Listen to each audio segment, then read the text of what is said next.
all right. And we're back.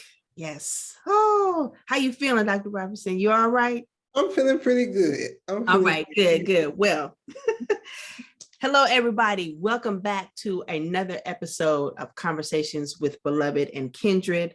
I am one of your co-hosts, Dr. Rusty Gipson, Assistant Professor of African American Studies at Virginia Commonwealth University. And my lovely co-host is Dr. Robinson, Assistant Professor of Anthropology at Furman University.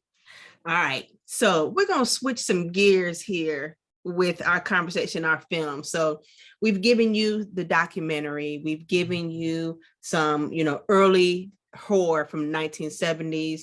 And we just gave you kind of like a current, as in 2022, picture of horror from specifically a Black woman's perspective. Yeah. So today we're going to give you a little throwback. We're going to go back to the 90s here. And this one I know is a personal favorite of Dr. Robinson because she said it many times. So I'm going to definitely let her, share that excitement. I'm excited too, but I think she got me beat on this one. So today we're going to be talking about the 1995 film Tales from the Hood. Woo, we talking about a throwback. Do you remember how old you were when you first watched it? Do you remember your life when you first seen the movie? I was a freshman in high school, so it was that's how long. And I remember watching. I remember Tales from the Crypt too. Like both of those were very much prevalent. And that was kind of like my entry point of like Blackness and scary movies. Because like we've seen Black people in scary movies, but this was like completely nothing but, Blackness overload. It was. I remember being like extremely scared of dolls because of this. Yeah, Chucky got me first, but this got, I think, made it even more like, oh, okay, I'm really not a fan of these dolls. And let me tell you something. Chucky, now I know people were scared of Chucky, but a good swift kick would have got rid of Chucky. Yeah. Okay. You gotta be swift with the kick. You can't let him come too close. Be ready when he show up to your knee. So yeah. I'm like, Chucky was like, oh no, he's a killer doll. But it was, those dolls were scary. Okay. Yeah. Mm-hmm. They didn't even look cute. They looked like they went through something because they were enslaved dolls, but we'll speak to that in a minute. Yeah. So Tales from the Hood, right, was in 1995. It's a horror movie anthology. Right. So it had multiple stories in this one film, each told a part of the Black experience, which was very interesting to me. I didn't really realize that until, of course, later in my life, as I've watched it several times. Right. And it was directed by Rusty Cundieff, who also makes an appearance in, the movie, as Dr. Gipson told me earlier, like 2 seconds ago. So he was an appearance in the movie. I'm very happy he did. Yes, he did. Yes. He was also in the Horror Noir documentary. He's one of the featured people in there. Yes. Mm-hmm. And they really talk about this film. And also it was executive produced by Spike Lee. And 40 Acres and a Mule Productions. Yep. And he don't really do movies that don't have a meaning. So all his movies have a meaning of some sort. So it was definitely appropriate for him to really talk about, to really support this film, kind of like Peele does with other films, because it really aligns with the work that they do. And so one thing, just to give an overarching background, 3 gangsters walk into a funeral home. I like how you started that. 3 gangsters walking to a funeral home. That's like no, it's not a lullaby. But either way, they walk to a funeral home. I don't know why they were going to rob the funeral home, but it was like, why are you robbing a funeral home? We respect the dead. That's a thing of our community. We don't play with the dead. No. The funeral home, they're usually respected. Directors, they're usually respecting the Black community, as they usually have status. They help. One thing I love even about understanding Black funeral homes is that they are a part of uplifting Black culture in death. Yes. Why are you robbing a Black funeral home? That was just unnecessary. But what else? And so the funeral home director was Mr. Sims, who was played by the late Clarence Williams III. Yes. Now, after seeing this film, I always think of Tales from the Hood every time I see him in any movie he's done. It's like I do Tony too. Todd and Candyman. It's like you. Sorry about that. Tony Todd will forever be Candyman, but he knows that. He recognizes that. But yeah. So, we're going to talk about this particular movie within its 4 segments, because they have their own theme or their own perspective that I want to, talk about in context. The first one, Rogue Cop Revelation.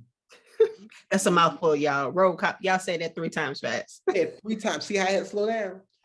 That was my favorite. Okay. That was indeed my favorite, because I'm interested in race, racial inequality in the criminal justice system. Yes. But this is where I first saw horror as speaking to the Black experience. Okay.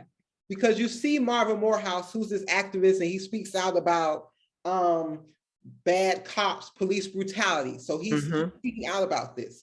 And so just like with many activists of our past, including MLK, Malcolm X, and even going back to David Walker, they're killed when they speak out against the status quo, when they speak for equality of Black people. Right. So he is driving, and the police start following him and pulling him out the car and things of that nature, saying, "We're going to arrest you. We're searching you," as though there was drugs in his car or something like that. Right. But he knew he was targeted because he was an activist. And so he was asking questions like, "Why'd you pull me over, officer?" Trying to figure out what's happening. But again, he even spoke against them, like, "I know what you're doing. Right. You're trying to get me to stop talking against you. But I'm not going to just sit here and just let you do this to me." Nope. And yet they beat him, to a pulp or whatever. They just kept beating him. But it was 3 white cops and 1 Black cop. Right. Got to make note of that. That's a very significant point here. It's key. And so the Black cop took his license and went to the car while they were beating him. So the Black cop was like, I think we should note that he was sent away. It wasn't like he was like, go check the license plate, because, and that's when you automatically know something ain't about to be right here. And then he just goes. He does.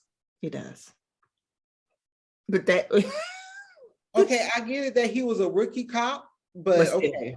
So that was part of it too. You know how we were talking about last episode about how being indoctrinated into the system. Yeah. Because when we think about policing, it's not about the individual, it's about the system. It is.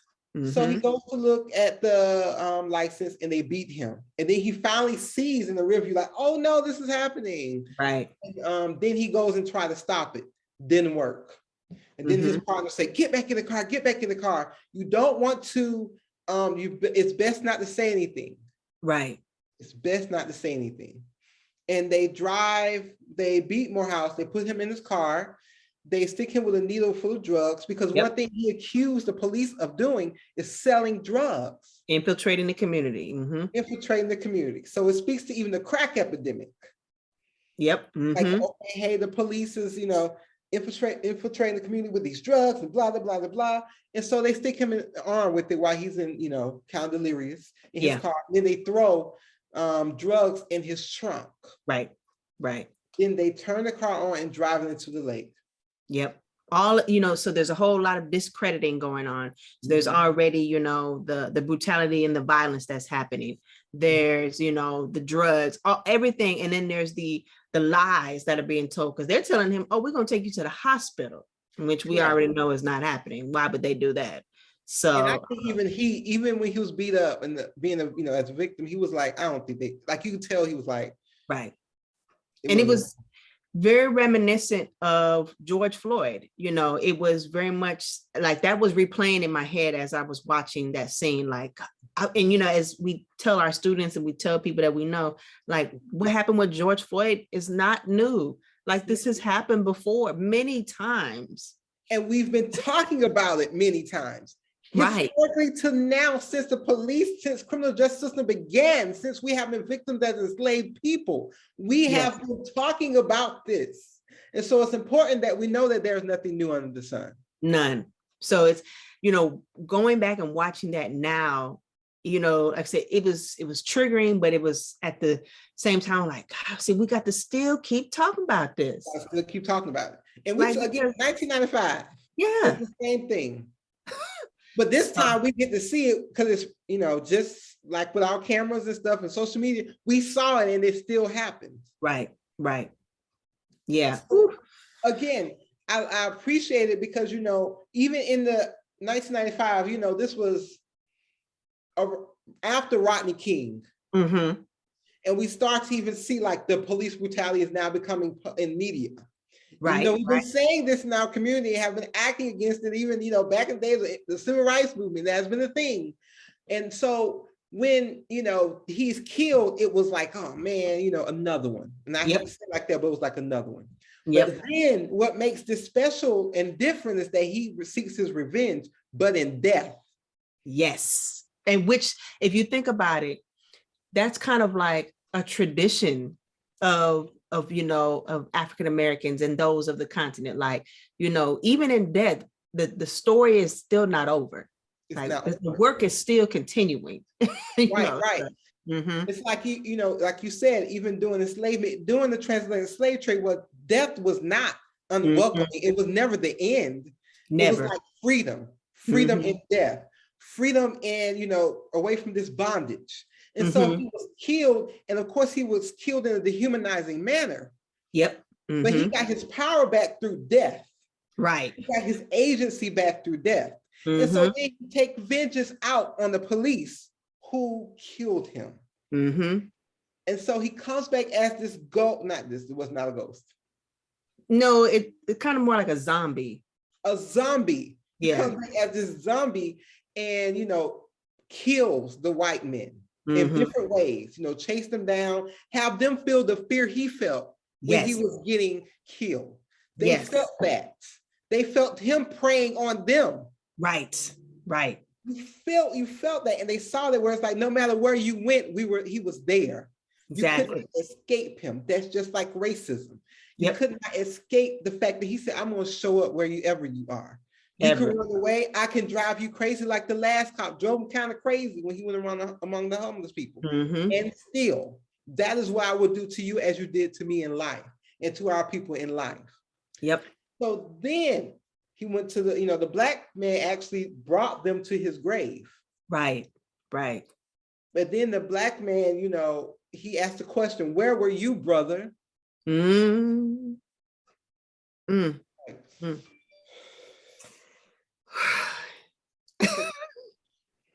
I mean, you were kind of there when you saw it, but that's fine, no worries. Right. That was important too, because it's like it drove him crazy. He literally ended up in a hospital of some sort, you know, in a straitjacket, like talking to himself. Right. But it's like you had received consequences too, because you helped uphold the system that has worked to kill us. Right. So it's like you have to understand the consequences that are attached to what your role was in the part you played or did not play, you know, in this situation. So yeah. So even the part that you did not play, it's important that we're active even in our own, you know, upliftment. We can't be passive players. And when you saw this happening, he's like, what were you doing? Like, why were you not there? And so again, we start to see this particular theme of vengeance, of victims gaining their own power and have control over their own narrative. Right. And again, this was in death, but like you said earlier, it spoke to how we saw death was never the end. We never see death as the end. It's like it's continuation of life. That's why when we do funerals, for example, we say celebration of life. It don't just be death. Not at all. Celebrate your life here, and we know you're going home. Right. As we always talk about, the ancestors are always looking over. We can't talk about the spirits and the ancestors if we think that death is the end. It doesn't count that way. You know, it doesn't work that way. It never works out that way. So again, you know, I really appreciate that whole, okay, we're going to have agency. He actually spoke about that in Horror Noir. He does. He was like, hey, I wanted them to have some type of vengeance. Right. Because normally we don't see any type of pushback or vengeance. Exactly. So he's like, I want justice. I would say justice. Right. Yeah. And, you know, just to that point overall here, Cundieff, and I think that's how we're saying his name, or Cundieff, please don't be mad at us. We're trying. We're trying. A lot of this was him kind of looking at stories of how he grew up. So, each of these stories, we know there's the obvious truth, but the fact that he's kind of bringing in many of his experience adds more depth, I feel like, to each of the stories in this anthology, and makes me appreciate, a movie, anthology movie like Tales from the Hood, because I think some people would kind of automatically write it off, based on the title or based on, the campiness of the film. But I think that some people would also feel like there's a relatability, that this is in a setting that I know I'm familiar with. And each of these 4 stories brings certain people in so that they can say, yeah, I know about that, or yes, that happened in my neighborhood, or and so on. So, yeah. Absolutely. I agree wholeheartedly. So even speaking about his childhood, what about Boys Do Get Bruised? What were your thoughts about that one? So that one for me is kind of like my kind of favorite one out of the 4. Definitely in the sense of the story that it's what it's saying. I think maybe I have just a special heart with there's a teacher involved here, and that's what they want. The teacher wanting to make sure that the student, even outside of the classroom, was all right. And so it held a special place for me, because I see myself as that teacher oftentimes with many of my students. And so this particular anthology or series story really was more on kind of like domestic violence and child abuse. Mm-hmm. And so something that I think has been metaphorically talked about, but not necessarily like in your face talked about. So this was a very much like, we're going to put this in your face so that you see what's happening with Black children and Black mothers, and single parent, single parents, and the ways in which sometimes schools forget about these kids and just kind of are like, oh, you're just having some issues at home, whatever, we'll put a Band-Aid on you, call it a day. Or how you can flip it like this teacher did and went to the home. So, we get to have a conversation about this Black boy who is trying to figure out how to tell you that there's a monster in his home. Right. He's doing his best. He's doing his best. He's doing his best. And, and he even knows, like, if I say this, people are not going to listen to me. He even says it. He was like, he told me y'all wouldn't listen. He told me y'all wouldn't believe me. And I've seen kids who are trying to tell you that there's abuse going on, but they don't have the words to say it. So for him, he draws it. And it also is the fear. It's like, if we tell you, you're going to do exactly what that teacher did. Yep. That teacher was out of order. He was out of order. Listen, I'm glad, teachers, yay, they're great. I'm one myself. He did not do that right. Yeah. Because the thing is, the boy was like, it's a monster. You don't believe me because when I say monster, you're like, you didn't even ask follow-up questions. Right. What is this monster? What does this monster mean to you? Where do they manifest themselves? How does he What does he look like? What's he look like? Like, is he a real monster? I mean, you drew him, but is that how he looked physically? He didn't, and one thing is not just necessarily the teacher's fault, but he did not take the time, well, it is kind of his fault. Answer further question, they'll be like, well, when you ready to tell me what happened. Yeah. Without you listen. What? That's dismissive. And most students or kids are not going to ever be ready. It's the fear. They have to go home to that fear. So what telling you would that do? They would be scared. And then you say, oh, something's happening to him because I see another bruise on him. Then you go to the home, talk to the mother. Well, he's been showing up with all these things, and then the father comes home, the stepfather, because his real father died. His stepfather comes home, see you. And you don't get that. You don't understand that even at this moment, he's starting to get upset. It's important when we deal with any type of abuse. Right. We're very strategic and careful in our approach to how to handle it. And observe all the signs. Right. All of them. Because it's not even safe for the teacher the way he went into that house. Yes. And so when you're in these moments where you're dealing with abuse, not only with students, but with friends, family, people, anybody, right? You have to be very careful with how you approach these things. You can't approach it from your own position, like almost a superiority position as a teacher. Like, I know what's best. Let me come here and save the child. Right. Because he came in like that. I'm going to talk to the parents. It's going to be all right. Yeah. Really? And I'm happy that, it was bad. But I'm happy that it wasn't him who saved him. Right. The boy saved himself and others. Yes, he did. And he actually took note of something that he heard from another student. The student, you know, a little girl told him, you know, if you want to get rid of the monster, you know, you got to get rid of the, you know, tear up the paper, crumple it up, you know, do whatever. And it's kind of genius that, you know, because the little girl probably had no idea what was going on, but all she knew was he was scared. And so she probably said, well, this is what helps me out when I'm scared. So you try this. And that small thing was really huge and major.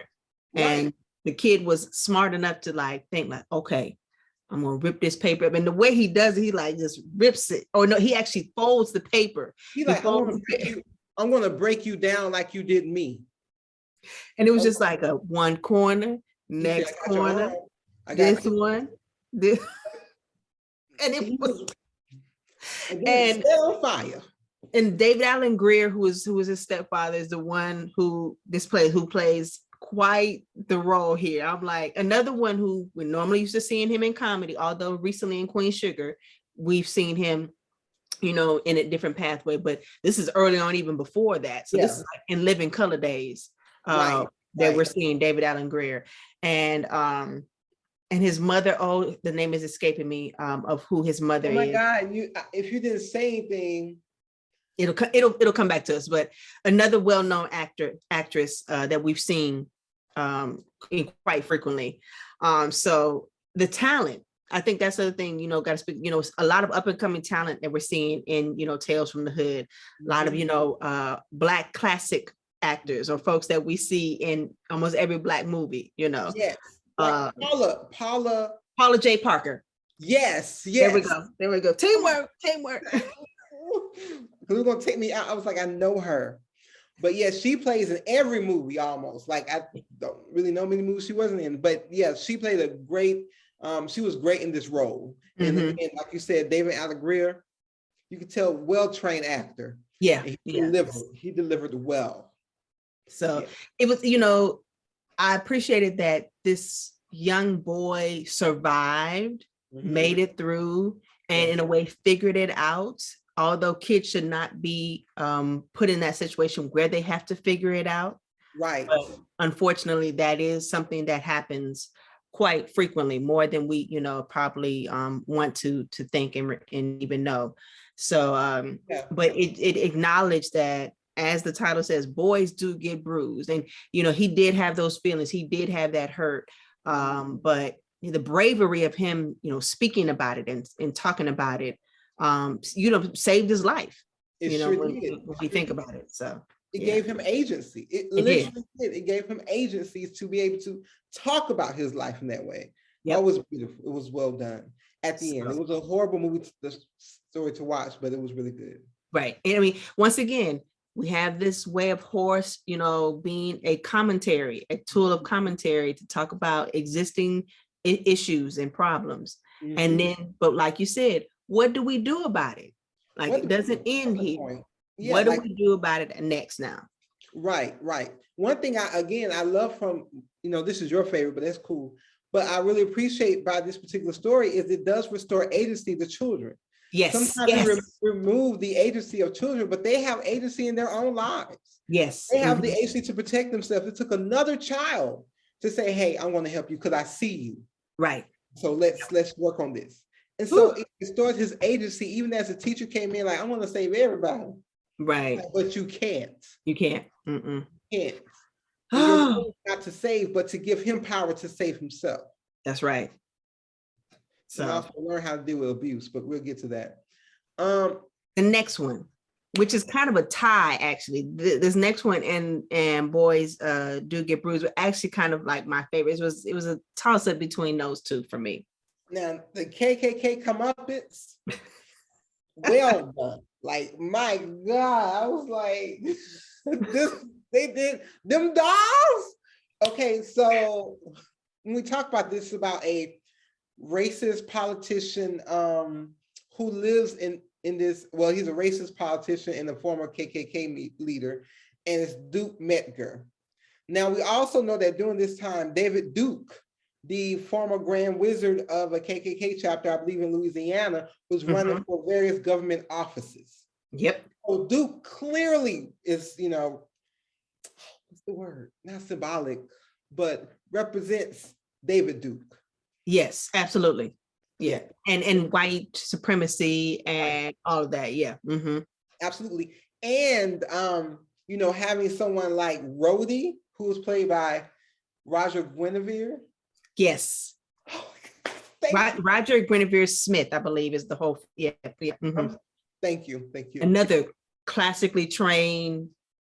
Yeah. Oh my God, did he do the Huey P. Newton one stage play, one man play? Yep. Yeah, the guy's brilliant. Brilliant. He's amazing. So you have him as his campaign manager. And one thing that we find out at the very beginning, even, that he's staying in this house that was on a plantation. Right. And in addition to that, this house is on the land where enslaved people were massacred.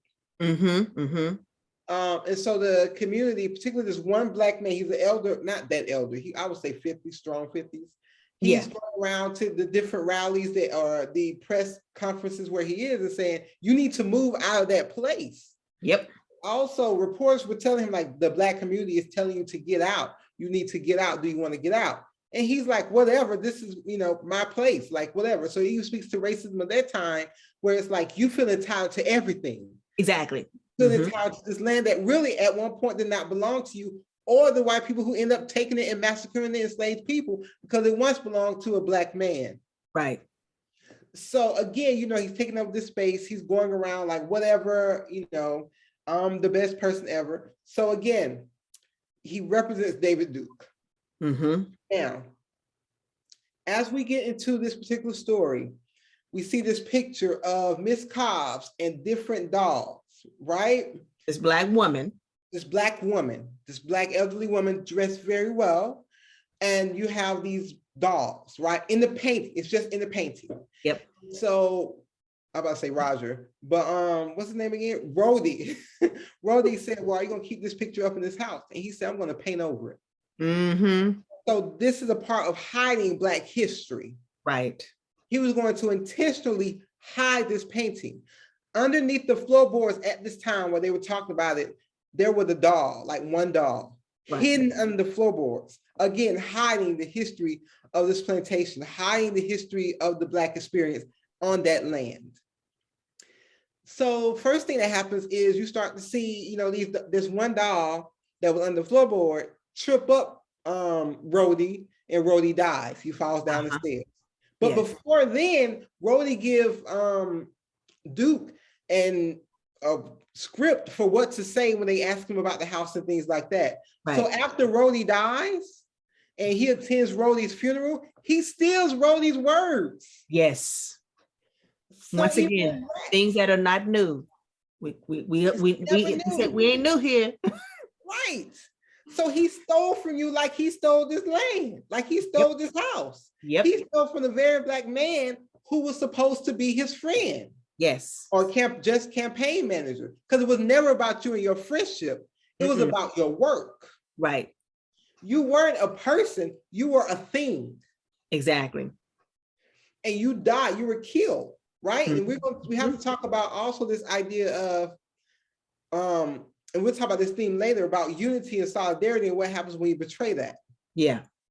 And so then, eventually one night, all the dolls start to come. Yeah, but they're disappearing.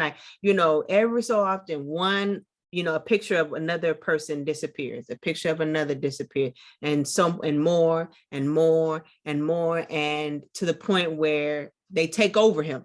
They attack him. It's rightfully so. And it's oh shoot, you thought they were dead, You thought that you had this on lock, but you failed to realize that we, what is it? I can't think of the movie, but it's like, we don't die, we multiply. I mean, that's in essence what happens right here.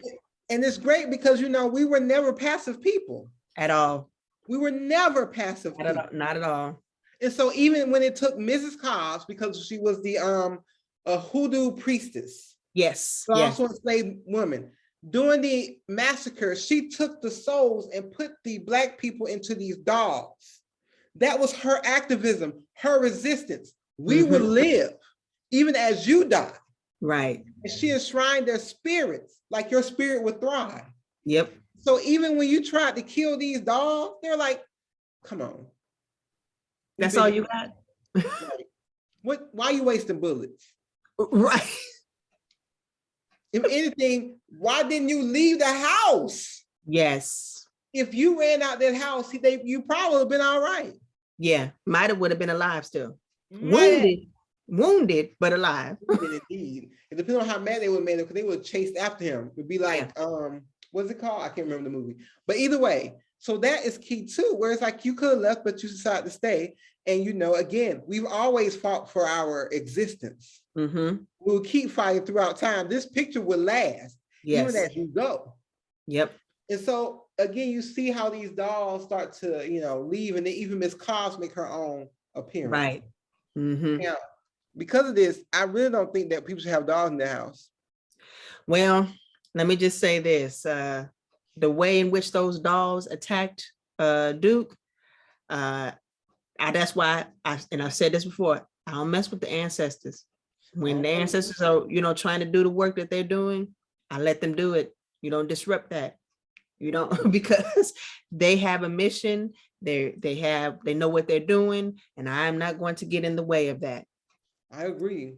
And so, like I said, when the ancestors speak, however that's literally, figuratively, I let them speak. And let me let you have this stage. Oh, it's your time. Go ahead. It's your time. Exactly. It's your time. And that is what we saw, the result of someone not letting the people speak and not allowing for them to live. Right. This is what happens when you don't let that happen. And the ancestors have power now. We want them to. We're happy that they're here. But some people ain't happy. Ask Duke. And the way that Miss Cobb, as she appears at the end, the way that she is sitting in her rocking chair just with the doll tucked under here, right? That the first doll tucked under, just rocking. She doesn't say anything, no words. She's just rocking, looking at him. And I was like, the ultimate win is just looking over those folks who thought they had it won, but it's like you're looking over there like, not today. Not today. It wasn't yesterday either, but it's definitely not today. Definitely not today. Tomorrow. Won't even be tomorrow. There was a bit of satisfaction, after that one. So well, it was like, I see what you did there. Yep. Yes, yeah, because I mean, we needed that. Again, one of the biggest things about vengeance. It is. In this series, in this anthology film, like you see that, and you see how it's like, yeah, you thought you could paint over us. No, but we're here. Still here. Still here. You're gone. Because she's not putting your soul in the doll. So good night. You and Rhodey. Yep.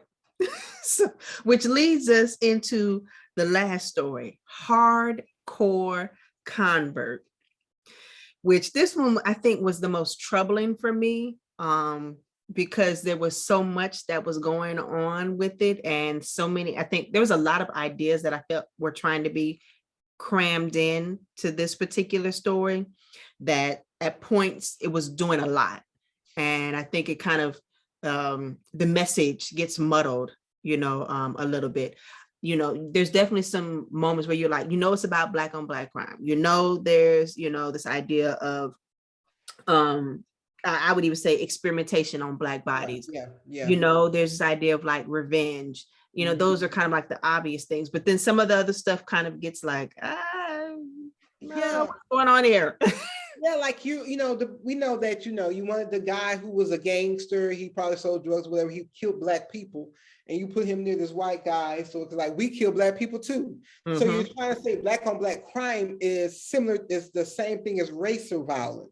And so when he was being experimented on, he was in that sensory denial room or whatever that was.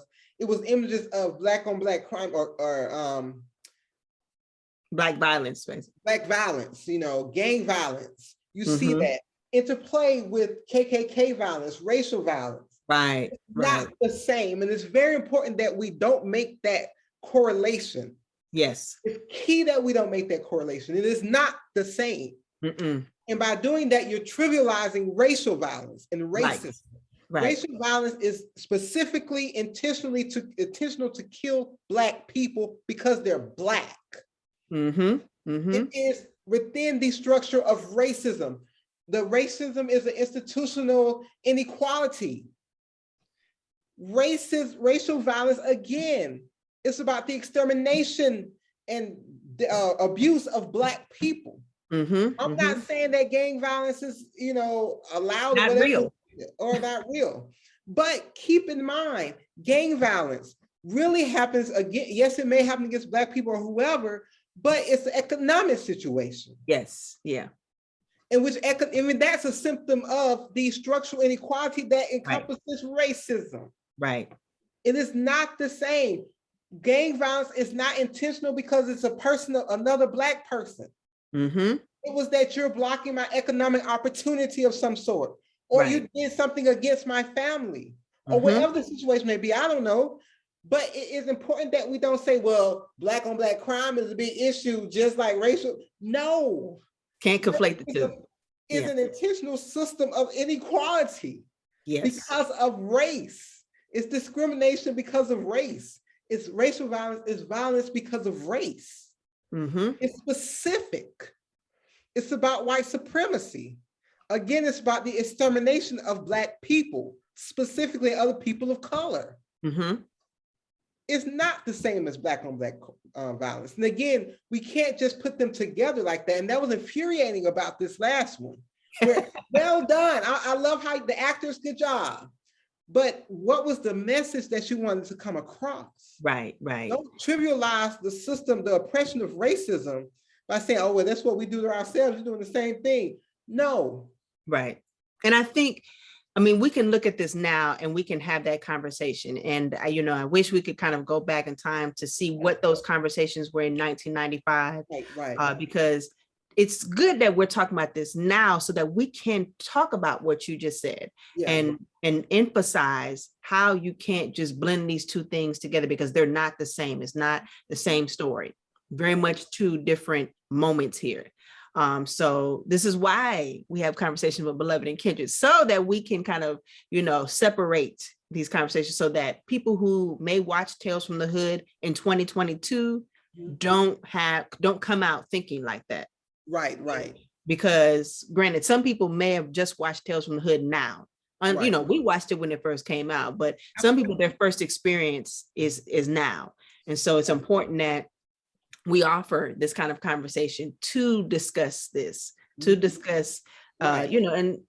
movie is above critique. We told y'all that season 1, there's movies we like, and then there's movies that we have to offer a little bit of, criticism, with each. No film is perfect at all. So, but overall, I think what happens is, this anthology is creative in the sense that it kind of triggered these conversations for us to maybe get kind of a little, not angry, but to get a little bit like, wait a minute now, that's not what we should be talking about. Right. So there may be some intentionality in that. I don't know. Maybe I'm just making it up. No, but I think you're absolutely right. Yeah, I'm still mad. But it's important that we talk about it within that context. And the film itself, really, even if I may not have agreed with the message, I'm not saying that I'm the ultimate right person or whatever. Right. I may not agree with that message, but I'm glad the message was out there. And again, in 1995 and 1994, when it's created, how many times in movies and in mainstream media were we talking about these issues that are affecting the Black community? Yep, because at that time, You got Boys in the Hood that had came out, I think, either right before or right after. You have Do the Right Thing that's coming out, I want to say it's 92. So you had a lot of films that were very much kind of happening around the same time with the same message. Right. So yeah. Mm-hmm. So this is, to me, this is good. Yes. You're talking about these things like, hey, but we need to be mindful of what's going on in our communities. And right. so again, I agree with it, but it was important that we still have this venue, this movie that really speaks to the multiple concerns of the Black community at that time. Yes, yes. And to some degree still.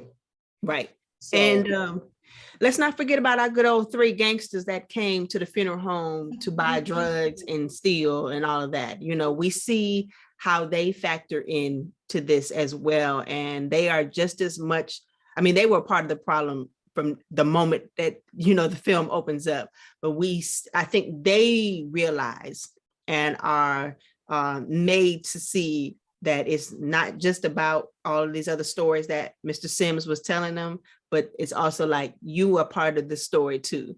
And that you play a role in these experiences that I've just, told you all about. Right. So, yeah. Because it's key that all the people in this, not all of them, but most of them, like who was in this funeral home, they were all the evil people. Yes. The bad Black people, or those people. Except Morehouse. I believe Morehouse was in the funeral home. Was he? Yeah. I'm not quite sure. He was, yes. Mm-hmm. But even then, it's like, these are people who have exacted violence. And so, why, even with them coming in, they didn't think like, well, why are we here? But again, why are you robbing the funeral home? What did you want? What? No, what did you think you were going to get? That's my question. It's a funeral home. Like, what did you want? What? And then so eventually he said, and in the Clarence Williams way, this is not the funeral home. It's not the Terror Dome. Welcome to hell.